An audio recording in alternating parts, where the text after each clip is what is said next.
assuming they choose to communicate just as much and that they take just as long to produce literally nothing.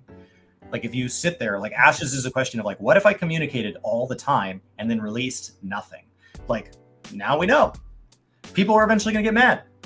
Now, Solid 912 in chat says, Ashes, I feel, will take too long to come out, and by that point, other MMOs will slowly incorporate features into their game. They won't be entirely what Ashes is, but they will offer the fandom at home. And I was actually talking with this idea with you over the weekend, being that they're kind of saying we're building these systems and these are what they're doing. Any development team with any kind of budget is going to be able to incorporate those ideas. What do you think? Maybe. Ideas are the cheap part. Everybody wants credit for their ideas if somebody else went and did it, but the world pays for execution. Trust me, as a guy that likes to live in his own brain and not get anything done, I can tell you I was only ever paid when I actually got off my butt and did something. And so execution is what people pay for. The idea for a YouTube video is nothing. Actually building the thing and hitting publish determines who gets the views. There are 1,000 ideas out there that never hit publish, and none of them matter. We're only talking about which is the best one that hit publish. It's the same with games. It's the same with whatever job you have in whatever industry. There are a lot of people that say that they want medical to be better in the United States, or if politicians were just better. Great. Ideas are easy because you can just point at something and say, like, I would just make it good. Actually going out and doing it is where you start to realize that a lot of times it's not about that. A lot of times there's 5 options and all of them have at least a little bad. So you got to pick which door to walk through, and you get some pros and you get some cons. And you may disagree with what door somebody else walked through, but there was no all good door. That was not one of the options. And we see this in game dev on existing games when they have to make decisions on when to release a patch, when to delay a patch, when to release a partial patch. When something should cost extra money. These are things where like somebody had to answer real questions with real actions, and it was no longer theoretical anymore. So like that's like, yes, Ashes is releasing a lot of ideas and they're crowdsourcing like whether or not people like those ideas. But effectively at this point, it's about as useful to game dev as a crap ton of Twitter polls. Like it doesn't actually do anything. Because they said like, well, if it were us, we would just release a game on launch with no problems. Well, that's a great idea. Why didn't anybody else think of that? Oh, because it's impossible. Like New World had the backing of Amazon. World of Warcraft has the backing of Activision Blizzard. And soon Microsoft. Final Fantasy XIV has the backing of all of Square Enix. And these are games that have problems on launches. So for you, with what 43 million is a lot of money for one person. But for you, with a fraction of the budget of those games to go, well, if it were me, I would just stop being greedy and I would just make it good. Like, yeah, I guess we could take that idea from Ashes. I just don't know how you do anything with it. Their combat system and all of that, like there's nothing there that's so new and so groundbreaking that they've shown, here's all the problems it solves, here's how to do it, and then somebody can just lift that and carry it. I have a feeling that the Blizzard team is big enough that they already have they have already had all the ideas that Ashes has had, and they have actually probably tested and built many of them. And that's just one game. Yeah. Well, and then that comes down to the point that I was one that kind of jump in on, is that the concept of risk, and actually, is this fun? Is it fun to have 5,000, 10,000, 50,000 players all in the same space? We don't know, because there's certain like requirements, and if somebody can do it right, then everybody will look at that and say, oh, that's exactly how it should always be, and that sets a mold. But whenever you're talking about new systems or incorporating these ideas, there's going to be a risk associated with it, because you got to put people on it, and then you got to also think through how these systems interact. And I think especially when it comes to MMORPGs, it's really in how they synergize with the other systems that the game offers themselves. Because otherwise you run the risk of just like building these little isolated like little things that don't really mean much outside of maybe a handful of people who engage with it. But at the end of the day, it's very interesting to me that they are so willing and open with that information, because I think that's actually going to be something that could or runs a higher risk of biting them in the ass in the long run. Being that you said this, you didn't deliver on this. You said this, you didn't deliver on this. In fact, when Yoshi P took over, they launched ARR. Even the Final Fantasy players went through everything he said and then they put it in a checklist. Now, a lot of that stuff eventually also got in, but there's a function of time that's going to be applied. So it doesn't necessarily mean right away, but I guarantee you there's going to be gamers out there that are going to be like, you said this, where is it? And they might be like, yeah, it's going to be coming in the next 6 months to 2 years. You didn't say 2 years after launch, you're a liar. And then all of a sudden you have that aspect of trust, which has now been damaged by your own willingness to be open. And that's just the understanding that some gamers are reasonable, but it becomes a difficult conversation the bigger that you make that group. Like, you can sit here and say, yeah, for the quiet majority of gamers, we're like, yeah, okay, that makes sense that it's not ready. Okay, I've got other things to do. But there's going to be that impassioned, group that's just not going to be interested in having that discussion, or being interested in waiting because they feel that they're betrayed by some action. And then in terms of other development teams, like how I would run that is, you kind of like within the budget, if you got the team, you can go and try to see if you can make it kind of fun. And if it's something that's just not coming together or doesn't fit your vision for your game, you can say, we'll let Ashes take that shot to the face. And if they come out of it, then great. Then we can start to incorporate some of this. So you can actually kind of use Ashes as kind of this, shield of like, let's let them take the risk and see what works. And that's actually like, we do need that in the industry. And that's where I could easily see that if Ashes comes out, like okay, but not necessarily great, low on funding, having issues with servers, but the play is good and it's delivering on these things and people are excited about it, that's an easy check that gets them acquired and puts them into one of the big companies that can actually financially support them. Imagine the backlash if he sells. If he sells out to Amazon or something. Oh, I think that's probably going to, that is the path. If the game does not deliver, and it's between shutting down, like, again, if the gameplay is good, but again, it's going to appeal to more of that niche style player. It's not as this big global phenomenon that it could be. I think that's just the natural way about it. And that ends up not being a bad thing. That's not a bad story. That's, you built something that has a lot of value, and this team that actually has insane amounts of money could support it. I wouldn't put it past Amazon in this case. I got one more live comment, and we could see if we can also get to our other comments. I've been collecting them, and we keep having these great conversations with you guys because you keep bringing up awesome stuff while live. But Paul says, I'm intrigued by you guys. Do you consider the hype and speculation as the same thing when considering the future, a future game release? What do you think, Chris? I mean, they're the same in the same way that like anger and rage are the same word.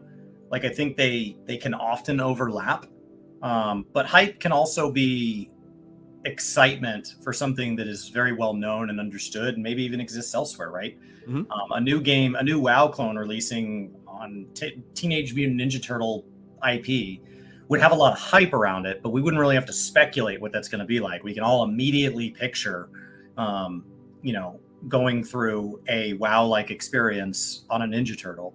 It doesn't require a big leap of faith, but it's still very exciting because it's an IP we know and love in a space that we already understand. On the other side of it, speculation doesn't always mean that we're super duper hyped. Sometimes speculation is just guesswork, and it's people going through and running the math on something or something like that. When you look at somebody like CoffeeZilla, he actually takes a lot of logical facts and then will sometimes speculate about what that may mean anywhere he doesn't have hard evidence, but not in a way that is just driven by the excitement of it. So like, the words don't always mean the same thing, but in the MMORPG space specifically, talking about titles that have not yet released specifically, a lot of times they coincide. It's the same forum where some people are just there to speculate and some people are there just kappa, like they're just freaking out. It's just emotes and they're just excited. And they're not really adding anything as far as like, oh, well, based on this detail, that might, it's just generalized hype. I think of hype kind of as the like a river, right? Like, it's like the bigger the river, like the more power that it has and the more things that can get swept up away with it. And speculation, in my view, is where you start to look at information and, like Chris said, kind of fill in the gaps of what is known and then what is unknown. And you can use education, you can use like all kinds of data points to try and fill these things in. Our brains naturally do that. I think it's important that we try and label when we're speculating. very clearly, because the internet has a tendency to selectively hear things, and that ends up causing more confusion. So you can end up seeing somebody speculating and stating that, like, hey guys, we're in speculation mode here. Here's the facts that we do know. Here's what we don't know, but based off of X, Y, and Z, we can start to kind of get a clearer picture, all driven by hype, because the more hype, the more that river is sweeping things up, the more people you're going to just pick up, and the bigger your audience, the bigger your reach ends up becoming. Hype, it has that, but it isn't real. Like, it isn't sustainable. And that's where I think hype has the tendency to be a double-edged sword if not managed correctly. If you let speculation go crazy and wild, because you could set wrong expectations with speculation. You can easily start to sit here and say, oh, I think that this game is going to have crossplay. Well, because the devs said that they're working on it. Some people might hear this game has crossplay, and then if it doesn't end up coming to be true, you end up running the risk of now someone's disappointed based off of something that was never really true to begin with, but something that they're working towards. And so when it comes down to it, that's where I think what I'd love to see within the space of MMO players is get to a position where we all can start to sit here and say, hype is fine. It's necessary. It helps drive investment. It helps get the devs excited. There's all of that. There's nothing wrong with being caught up in being a bandwagon fan of your winning soccer team and whatever. Like, there's like, yeah, let's go. But it's unsustainable. You will not be able to keep that same pace. It will burn you out. It will make you sick. Like, and there's a reason why it's fun to be a part of those movements, and then it's fine to kind of chill back and relax. But in that lessening of hype does not necessarily mean that the game isn't good. And that's where I see a lot of people like, hey, the game's not hyped right now, must be a bad game. And it's like, I don't know how to have a conversation with you at this point, because like, how do you think if hype is all that you play games for? I don't know how you maintain that over the course of a year without like severely getting depressed, because that just feels like you're just building yourself to be bipolar at that point, where you have these real big highs and these real big lows. And that just does not seem like a fun hobby, and you know, in how I view it. Any final thoughts, Chris? No, I think that pretty much hits it. We speculate about all sorts of upcoming content in games, especially well-documented games like Final Fantasy XIV. That doesn't mean that we're hyped that those things will come to be. But like you said, where it's dangerous is when we start taking the conjecture that's in the mix, right? So we've got these 4 facts. So logically, it would make sense that this thing is true, and then that gets accepted as true. And that on its own is probably not that dangerous. It's probably not that far from reality. But then somebody based on that fact builds on a new fact and then a new fact.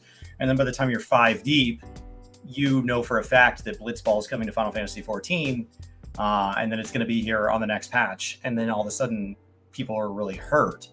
And it's like, that was based on an assumption off of an assumption off of an assumption off of an assumption. So like, we are so far removed from the initial statements that were made. Yeah. Where maybe, especially with phrases like we're looking into it, we're considering, we've taken feedback on, which don't actually tie them to any action. It just says, hey, we're aware of this. We're spending effort thinking about it. That doesn't mean anything will make it into game. Yeah.